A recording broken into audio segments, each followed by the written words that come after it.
One of my favorite topics, one of my favorite things to podcast about is about you, your questions, your answers. So I love going to my community of thyroid patients, of thyroid sufferers, of thyroid conquerors, thyroid warriors, and asking you what you want to learn about.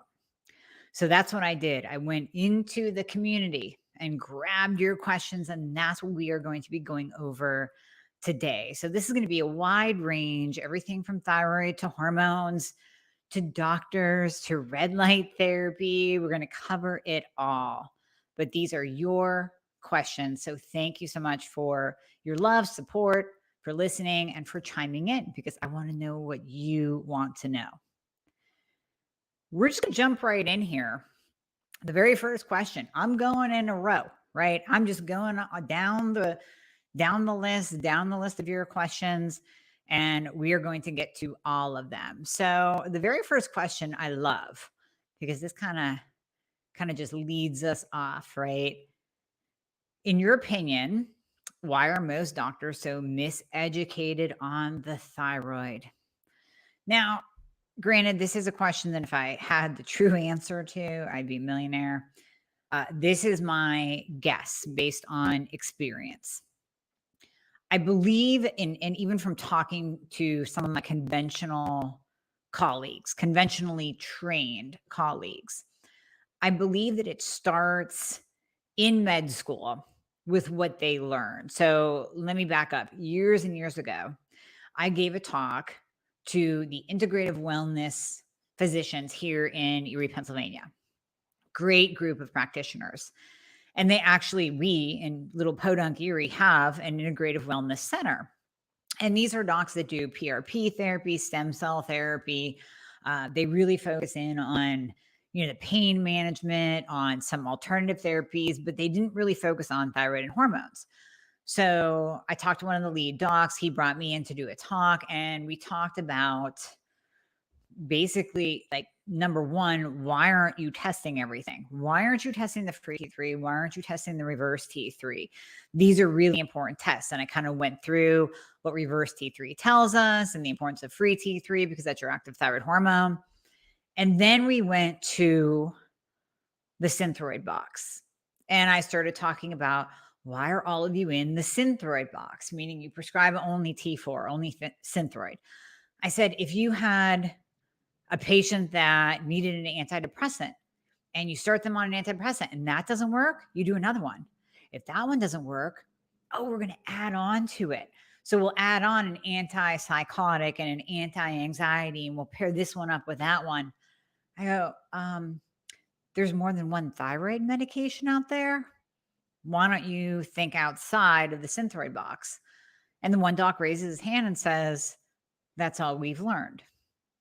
So that really is my partial answer to that question is that is what they learn in med school. Now, that being said, that does not let them off the hook to not expand their training, right? So we're always learning. We are always learning, and a good practitioner will continuously be learning. As a conventionally trained doctor, I have respect for those who have gone into the functional space, who have learned more than what they learned in med school, who have realized that the day they left med school, half of what they learned is going to be obsolete in 2 to 3 years. So there's that. And in 2 to 3 years, there will be 50% more new things to learn and new advancements in medicine and technology. So they have to continue learning. So if you are working with a conventional medicine doctor who does not know the thyroid, it's kind of training. It's kind of what they learned and did not learn in med school. And it's kind of on them for not expanding their own knowledge base and not continuing to learn and not wanting to treat their patients the best way they know how, like with top of the line treatment, outside of the box treatment. And realistically, what I do with the thyroid is not that out of the box. It's pretty much, I always say, biologically makes sense. I always ask the question, does it biologically make sense? So like when we're talking about total thyroidectomy patients, I did a special episode just for you guys, my PT, my TT, RAI.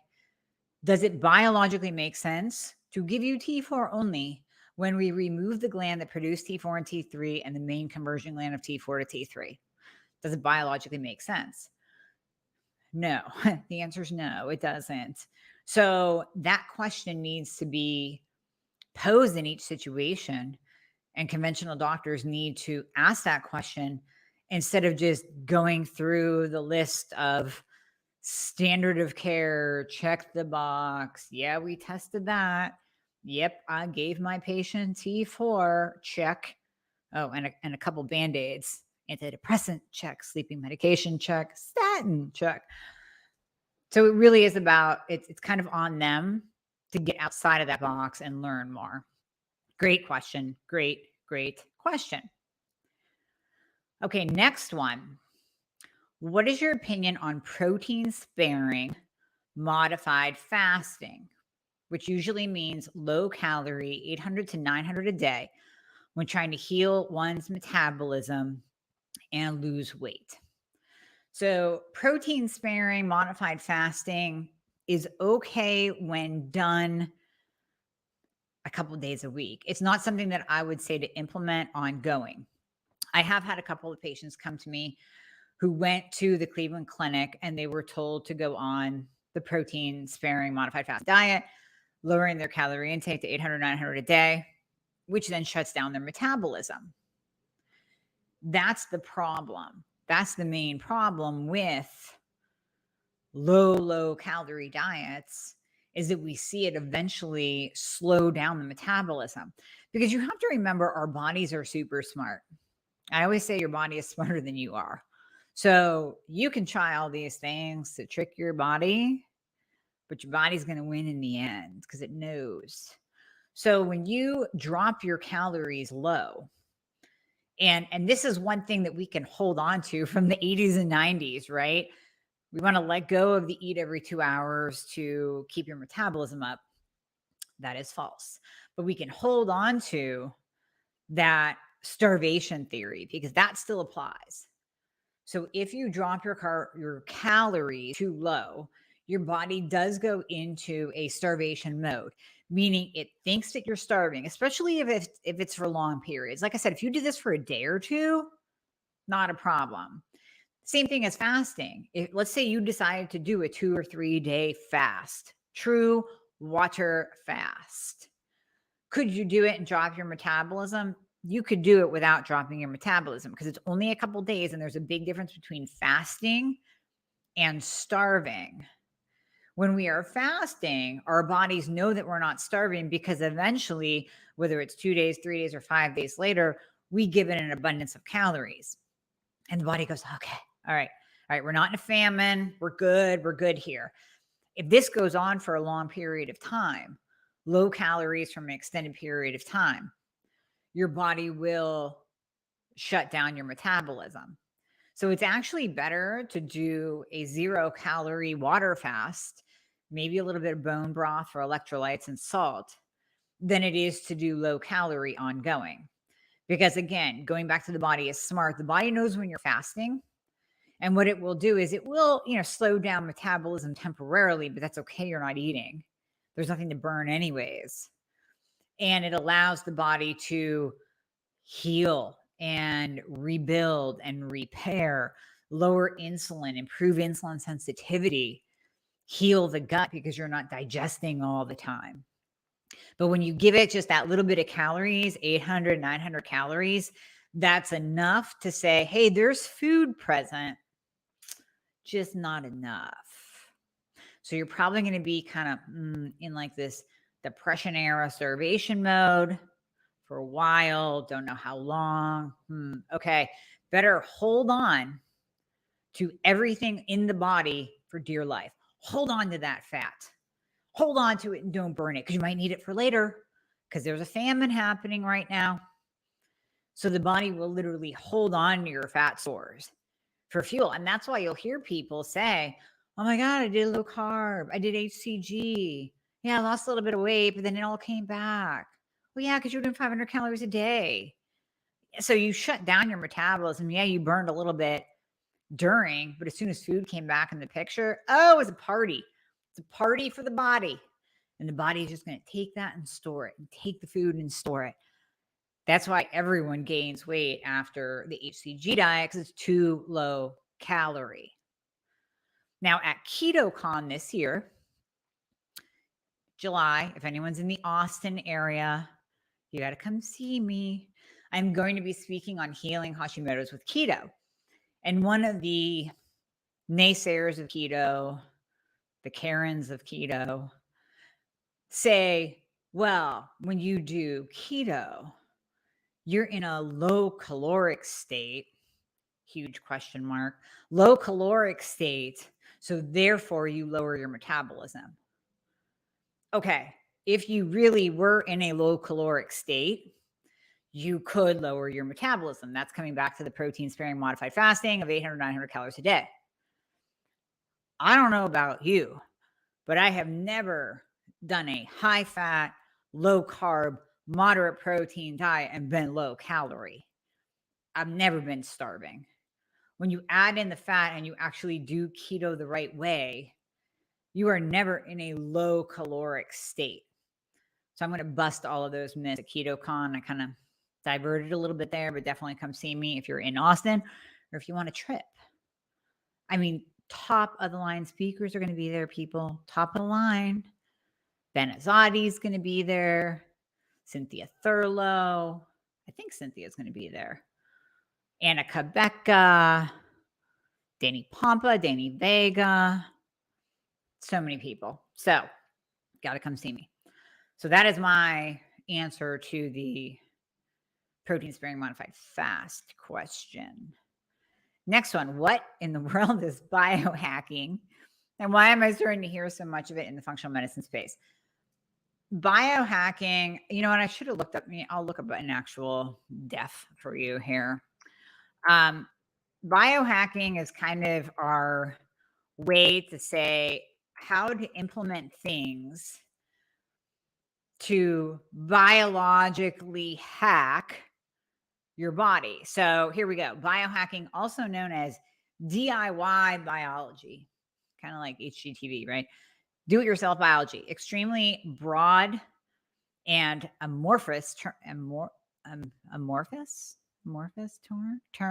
that can cover a huge range of activities, from performing science experiments on yeast or other organisms to tracking your own sleep and diet to changing your own biology by pumping a younger person's blood into your veins.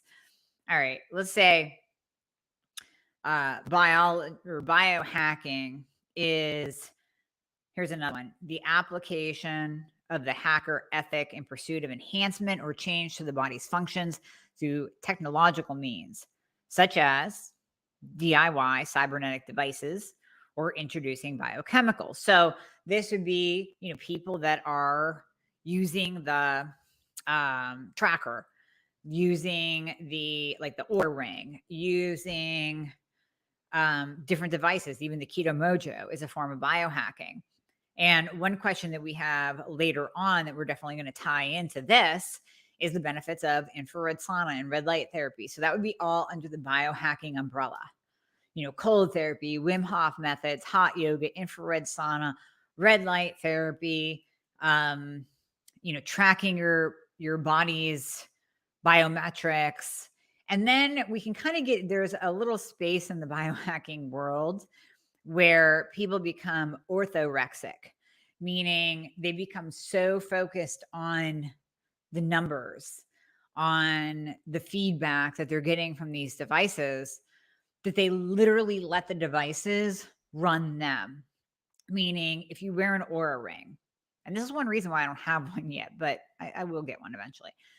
You wear an Oura Ring and you wake up the next day and it said, well, you had a restless night of sleep. And you go, oh, well, wait a minute. I feel okay. Oh, maybe I don't feel okay because I had a restless night of sleep. So you literally start to believe what your device tells you. And then the same thing is the opposite. So if you have a great night's sleep and you're like, you wake up, you're like, oh man, I cannot wake up today, but I had a great night's sleep. So then you start questioning the device, start screwing with your head. So we don't want to become orthorexic, but biohacking is great. There's so many different benefits to it. So kind of moving into the question of the benefits of infrared sauna and red light therapy, they're huge. Infrared saunas help the process of detoxification. They help relaxation. They help sore muscles. Um, I always say if you have high sex hormone binding globulin, do an infrared sauna, do hot yoga with the infrared heat lights. Get in front of that and sweat, because that process of sweating, you're releasing toxins from the body. Now you want to shower right after because you don't want those to reabsorb. So infrared sauna, hot yoga, you're kind of kicking up the liver's detoxification processes. Now remember that all hormones are processed in the liver. They're methylated in the liver. So we want the liver working. We want those detoxification pathways open and on point so that you can properly detox your body. Let me get into different things. Okay, red light therapy, tons, so much on red light therapy. So red light therapy actually originated when NASA began experimenting with red light therapy on plant growth in space and to help heal wounds in astronauts. So one of the big things that red light therapy does is stimulate collagen and actually help to heal wounds faster. So when I do my Wolverine stack of peptides to heal, red light therapy is part of that. And I've also talked about using the GHKCU serum on my face and then going in front of the red light for usually like a couple minutes. It really only takes about 45 seconds to really start to stimulate the collagen production, but I go on, I sit in front of it for a couple minutes. And if you have things like, or conditions like skin cancer, psoriasis, acne, it's also used to treat that as well. Let's see what else here. So red light therapy is thought to work by acting on the power plant in your body's cells called mitochondria. And we've talked about mitochondria in relationship to the thyroid on here as well, because the mitochondria is the powerhouse of the cell. With more energy, other cells can do their work more efficiently, such as repairing skin, boosting new cell growth, and enhancing skin rejuvenation. More specifically, certain cells absorb light wavelengths and are stimulated to work. So when we're talking skin health, this is stimulating collagen production. Collagen gives the skin its structure, strength, and elasticity. It increases fibroblast production, which makes collagen. So a whole lot of skin repair, wound repair, collagen building, wrinkle reduction. It increases blood circulation to the tissue and it reduces inflammation in the cells. And I will tell you that it definitely helps with pain. So my back was killing me earlier today, killing me. And I sat in front of my red light for 10 minutes, just on my back, on the spot that it hurts. And it's definitely better. I did not have to take Tylenol, ibuprofen, nothing. Muscle relaxer, zero. It definitely helps. The other common skin conditions that red light is good for, we talked about wound healing, stretch marks, reducing wrinkles, fine lines, and age spots, those little brown spots that you get all over your face from too much sun. It improves facial texture. So, when you start to get kind of creepy as you age, like you get in the mirror and you're like, why do I have this like cross hatching of creepy wrinkles on my face? Facial texture. It improves psoriasis, rosacea, and eczema, improves scars, improves sun damaged skin, improves hair growth in people with androgenic alopecia, and it improves acne. So lots and lots of good stuff with red light therapy and infrared saunas, infrared light, infrared heat. There's also something else with, and I got this question earlier today from a patient. There's also something else with infrared saunas that we have to remember. It's the heat stress. So you probably heard of cold plunges, ice baths, Wim Hof method of doing that really super cold shower. You start with 30 seconds and you go up to 60 seconds and you work your way up to 3 minutes of a cold shower. There's the heat stress as well. So not only do you get the detoxification benefits, but you also get the improved metabolism from the heat stress of the infrared sauna. Because when you're doing hot yoga, when you're doing an infrared sauna, you're literally heating your body. I always say from the inside out, because it doesn't feel, even though you're sweating, and believe me, I hate the heat.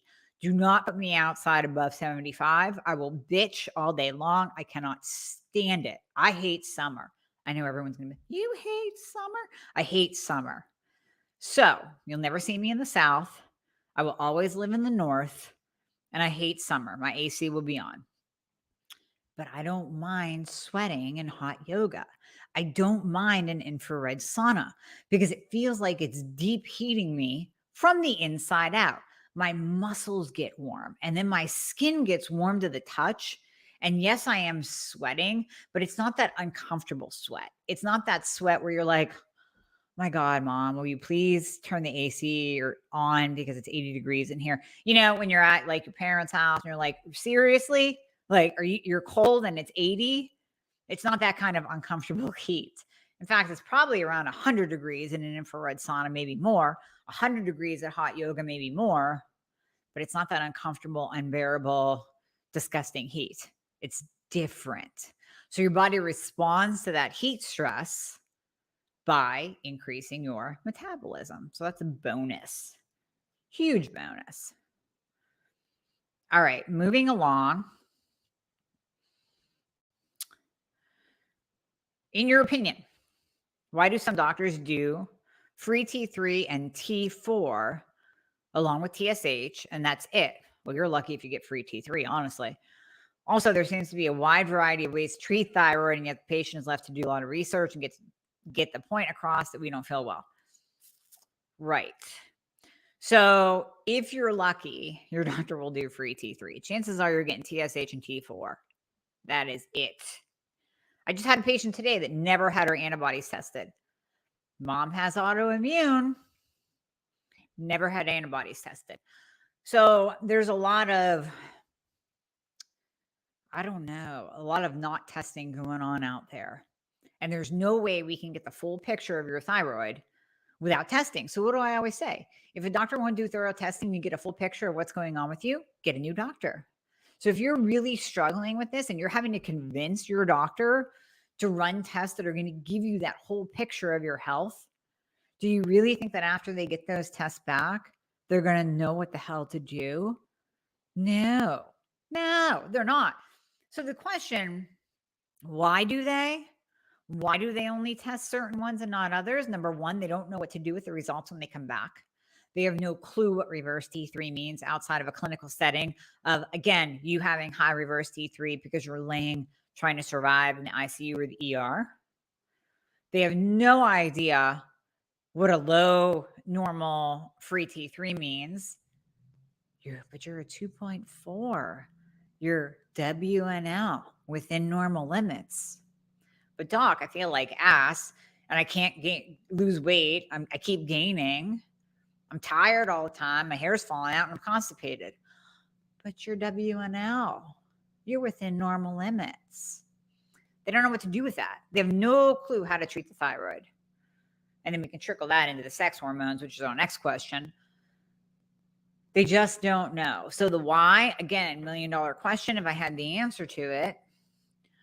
But the bottom line is, if you're getting that answer back, if you have to do the research and get your point across that you don't feel well, find a new doctor. Come see me. I'll work with you.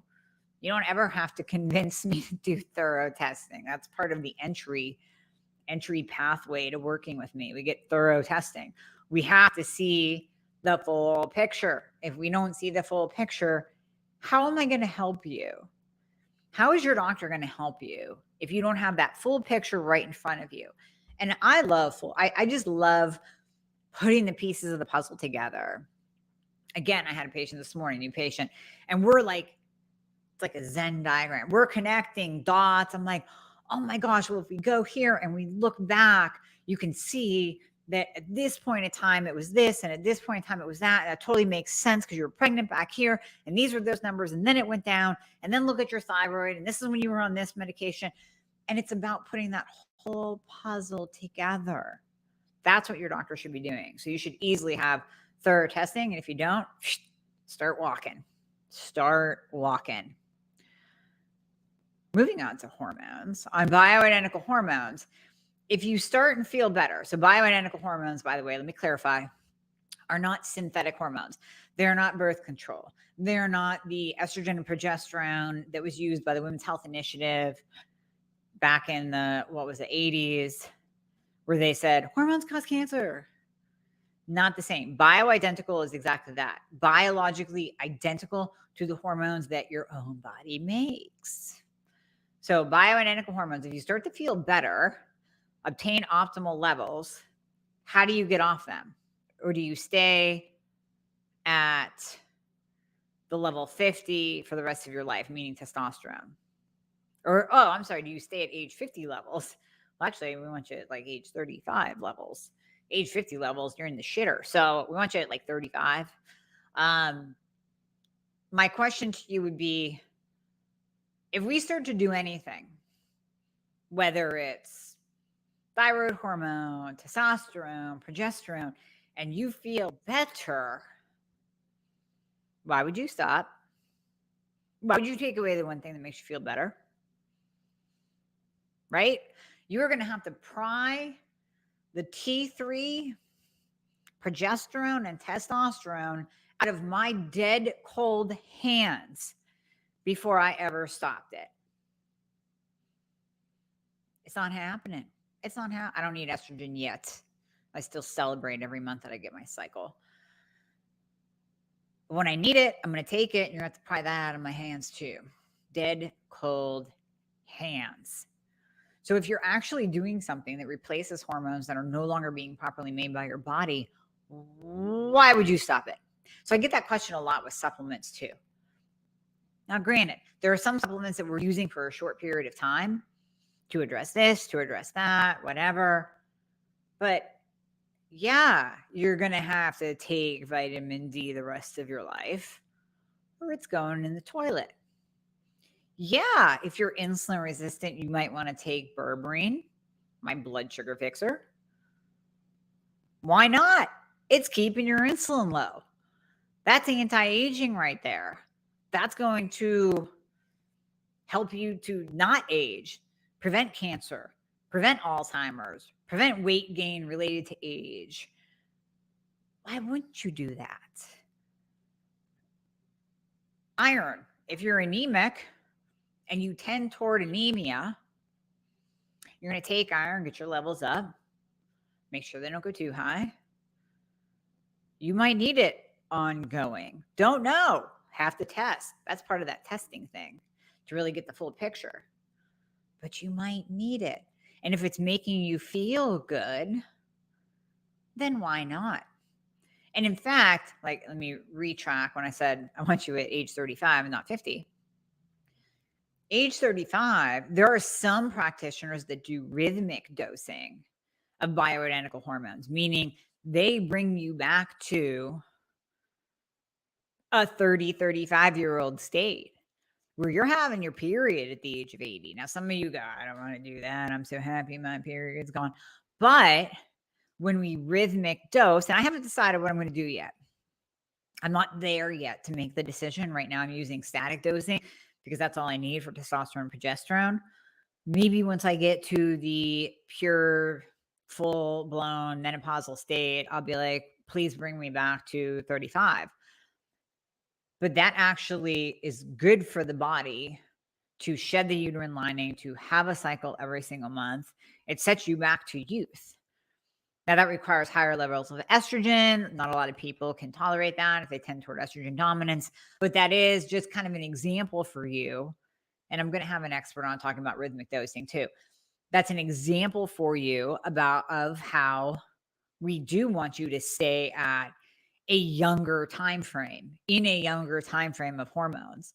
I want you to have youthful hormones. So even if we don't have you having a cycle every single month, we still want you having that dose of hormones that brings back some youth, that brings back the motivation, the strength, the GSD hormone, the get shit done hormone. That's testosterone. So whether we use my hormone fixer, whether we use testosterone injections, you know how I feel about pellets. I hate them. They raise you too high. They drop you too low. You're on a roller coaster.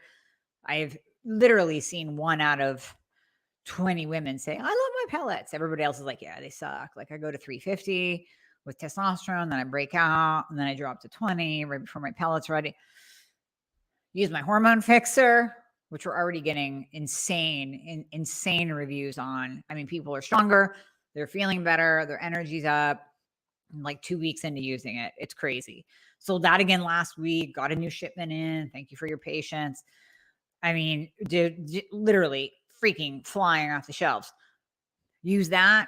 Use test injections. Some of you like cream. Cream is iffy though when it comes to testosterone.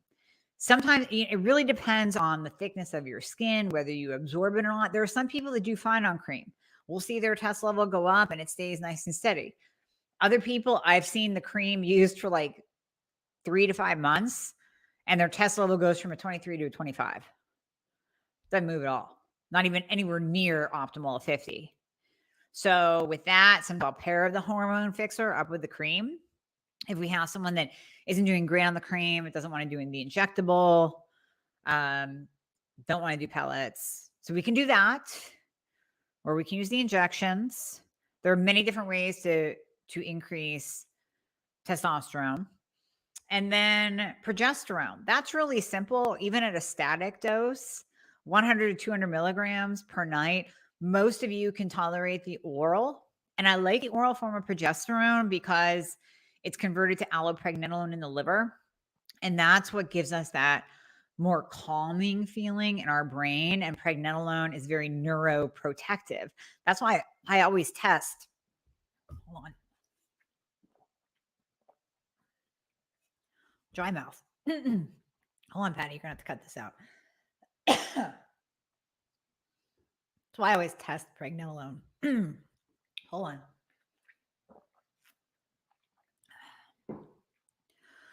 Hasn't happened in a while. That's why I always test pregnenolone. My eyes are watering now.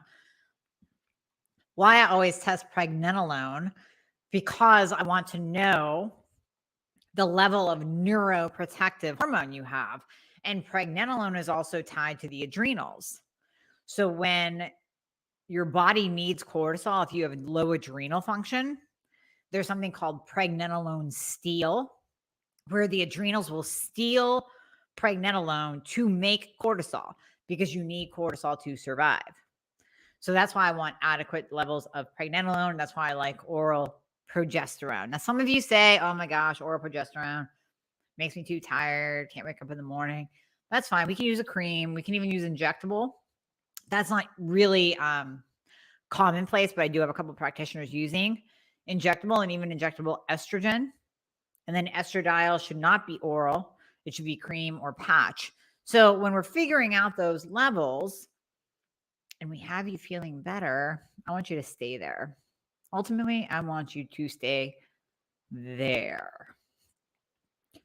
All right. And then we answered the question about infrared saunas and red lights. Best strategy for eating clean when traveling. Okay. So I have traveled a ton.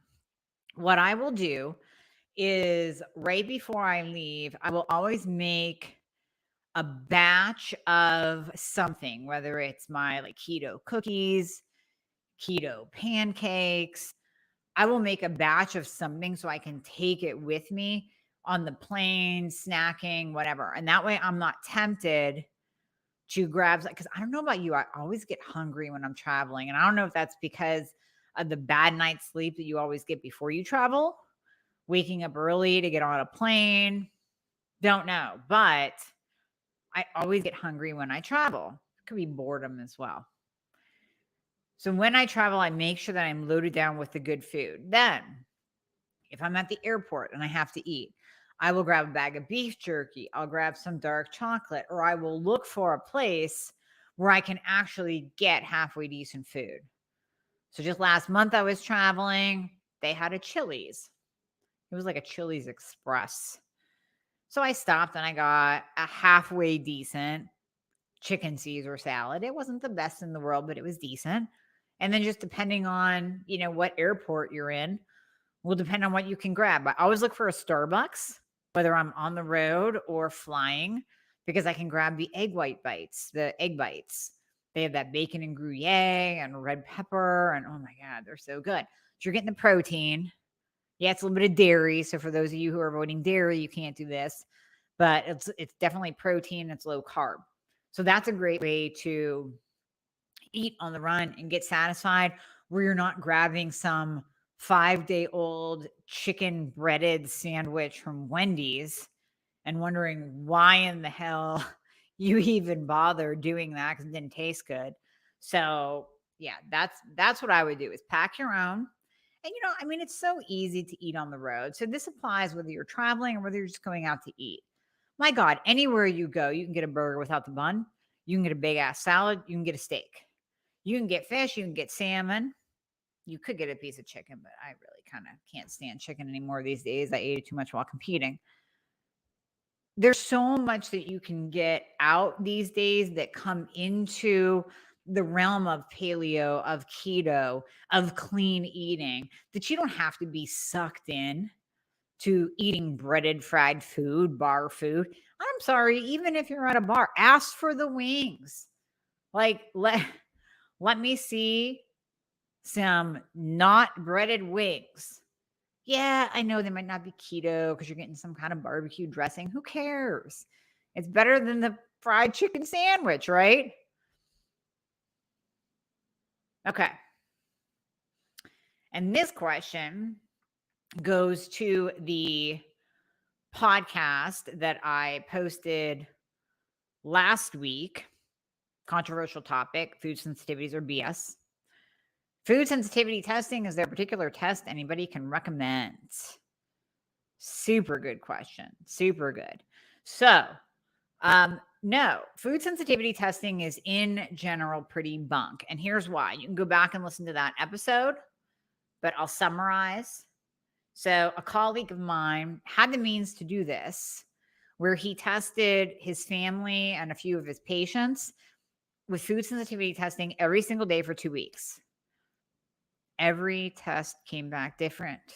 Every day there was zero consistency. None, zero, zip, zilch. Zero consistency, which proved that this food sensitivity thing is bunk. And personally, I tell the story in this episode as well. I had a patient who came in. Oh my gosh. He was like, what the hell do I eat? Look at this test. Cleveland Clinic again.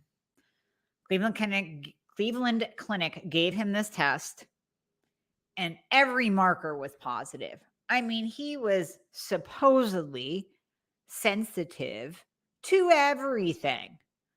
And then we repeated it. It came back. He was sensitive to nothing. I mean, 2 completely different tests on the same person done a month apart. You can't eliminate that much food to come back as, oh, you're fine on everything that you just tested positive for last month. Can't be done. So that proved to me personally, I know N equals 1, but that was enough to show me that food sensitivities are complete BS. Total bunk, total bunk, total bunk. Don't do it. All right. Last question about blood sugar. How do I know if I am insulin resistant, and what do I do about it? Beautiful, beautiful ending. Beautiful ending. Because insulin resistance ties back so closely to hypothyroidism and Hashimoto's. I've told you guys before, I see at least, 90, I'm going to go 99% of my patients with hypothyroidism or Hashimoto's have insulin resistance. They have, like my little cup, have insulin resistance. So what do? We look at, first of all, glucose. Now, glucose you will find on a comprehensive metabolic panel, the first little marker that comes up top. You should be doing your labs in a fasted state always. Don't ever ask, should I do these fasted? The answer is yes, you should. Always, always do your labs in a fasted state, no coffee. Wake up, drag your ass to the lab. Do not take your thyroid medication. Do not drink coffee. Do not pass go. Do not collect $200. So go to the lab, get your blood drawn. I know you're all tired. You're like, please just take my blood. And then get in your car and take your medication and then wait an hour and go get some coffee. Or grab your coffee because you need to wake up, wait an hour and take your medication. So you're only missing the dose beforehand, by the way. There's a little Q&A answer on labs and how to take your meds. So back to insulin resistance, we look at glucose. Now, glucose can lie. Maybe you got a bad night's sleep the night before. Maybe you have the cortisol awakening response like I do, where my cortisol goes up in the morning, thus my glucose will go up in the morning. I'm not insulin resistant because I take Berberine. So, but if I went by my glucose number, I'd be freaking out, 100, 105 in the morning. But glucose can lie. We can't stop there. Then we have to go on to A1C. Now, A1C, I like between 4.8 and 5.1. Anything above that, I don't care what the standard lab value range says.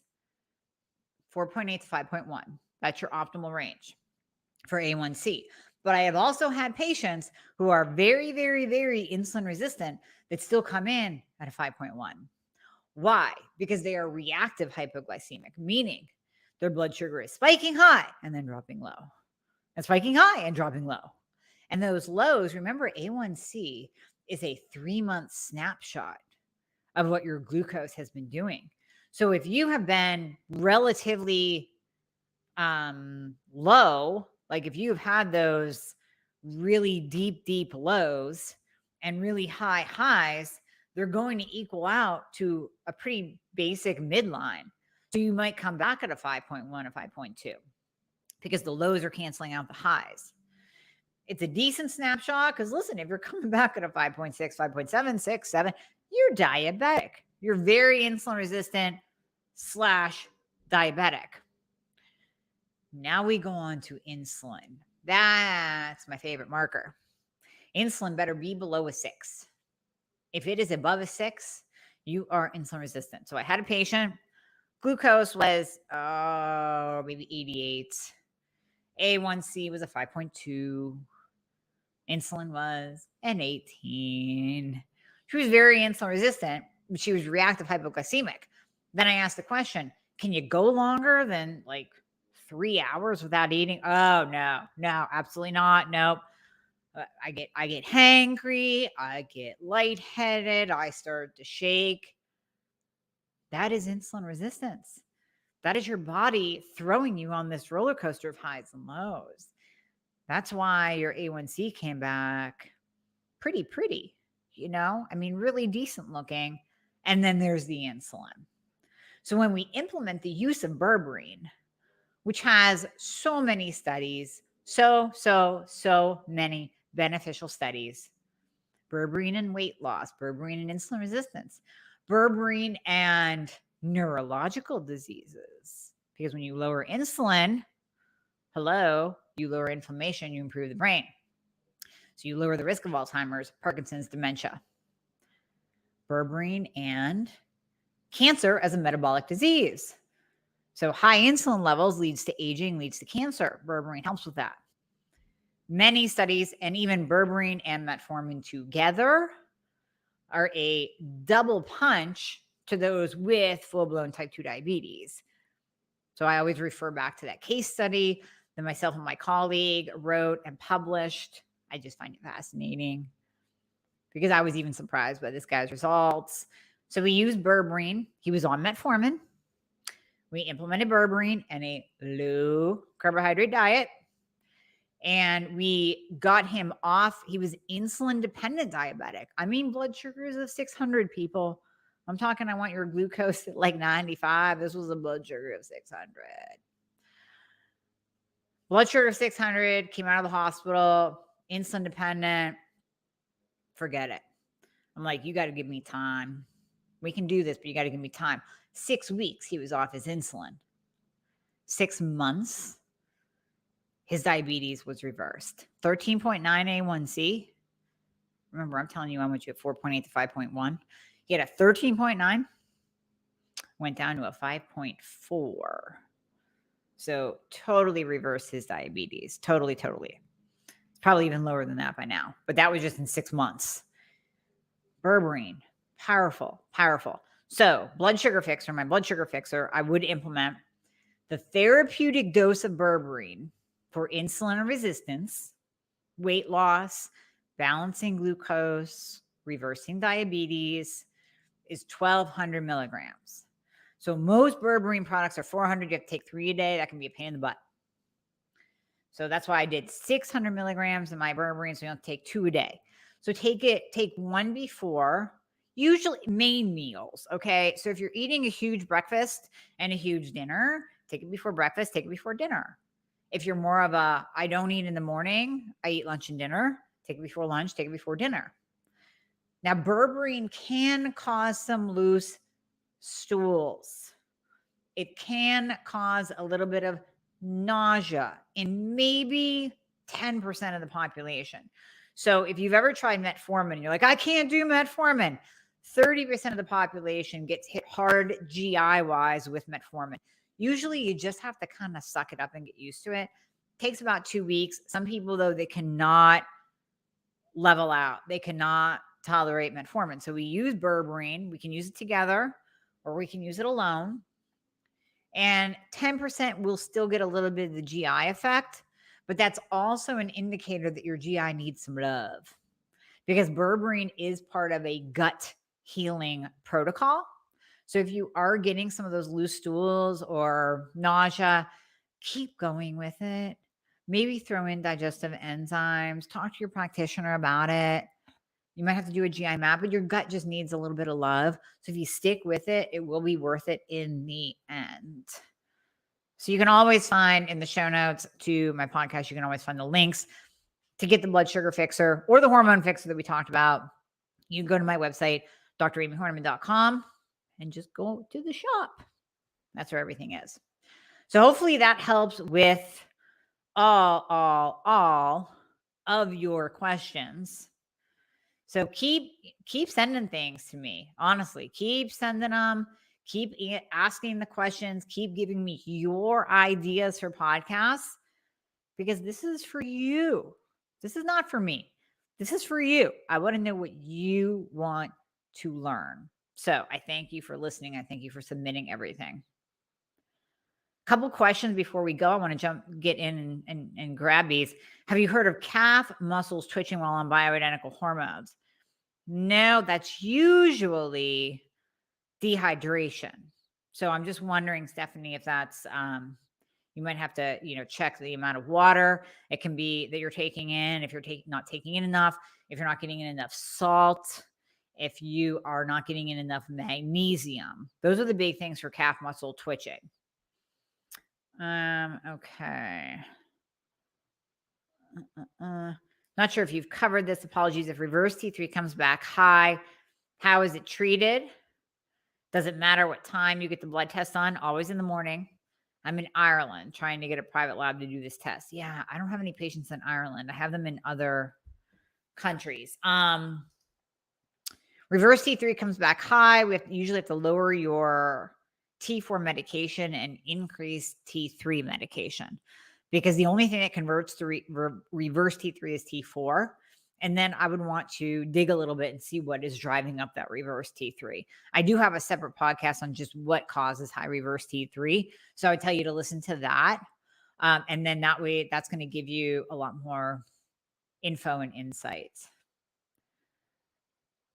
Do you have a podcast solely devoted to us who are postmenopausal and have had a hysterectomy? No, Anita, but I do have a ton of podcasts on menopause and hormones. I mean, you just have to Felice Gersh was a great one. We talked a ton about hormones. I'm trying to think. Kieran Dunstan, we talked about hormones. So you want to go back and listen to those two. Those are really, really good.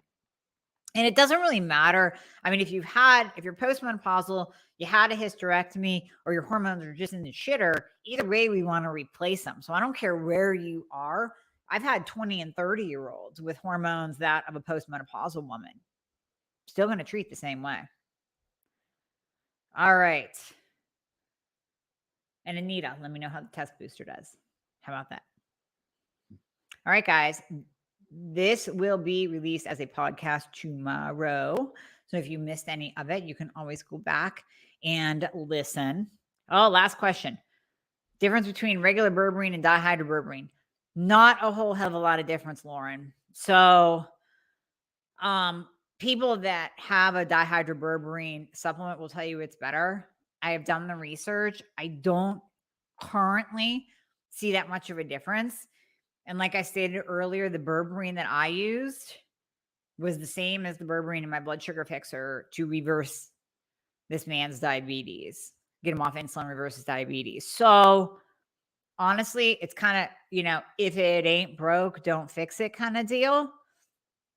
It's working.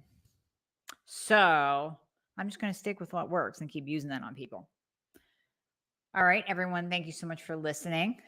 If you have any additional questions, post them in the comment section below. I will jump back in and answer them. All right. Thanks so much. We'll see you next week and look for this tomorrow.